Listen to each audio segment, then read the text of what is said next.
tourisme. Et aujourd'hui, nous avons le plaisir de discuter avec Philippe Bernard. Donc Philippe, Bonjour. on se connaît depuis très longtemps, donc on se tutoie. Oui. Et on va commencer par, je vais te demander simplement, est-ce que tu peux te présenter et dire qu'est-ce que tu fais de particulier dans le secteur du tourisme? Donc bonjour, Philippe Bernard. Je suis gérant de la société Inoris et nous avons une structure qui a un agrément de la part du ministère du Tourisme pour l'agrément en étoile de tout ce qui est hôtel, camping, résidence de tourisme. Et en parallèle, nous faisons aussi du conseil pour des structures en termes de montage. On accompagne les architectes pour élaboration de structures hôtelières ou résidences de tourisme.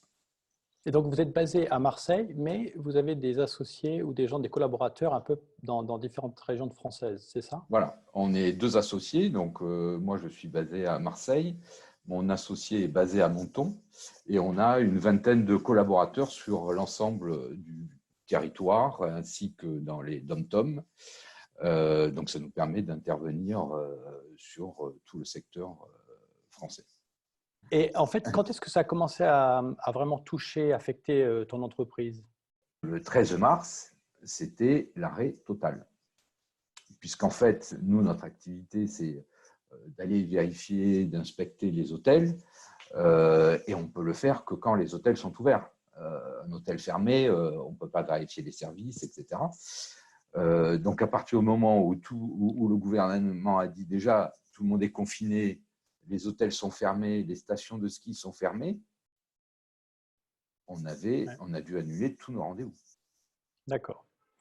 D'accord. Donc, la partie suivante, maintenant, c'est en fait la gestion du Covid-19. Quel a été ton rôle pendant la crise au niveau de ton entreprise? Comment ça s'est passé à partir du moment où le président Macron a annoncé que les écoles allaient fermer et les entreprises devaient fermer? Comment ça s'est passé, vous, au niveau de votre entreprise?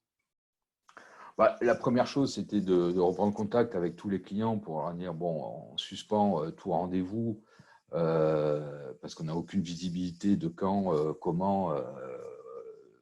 Nous, on va pouvoir retravailler normalement et eux vont pouvoir ouvrir aussi normalement. Ça, c'était la première chose.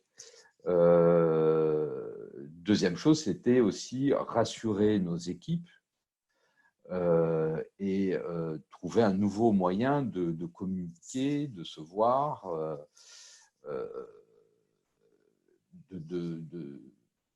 de continuer d'avoir un lien social avec eux.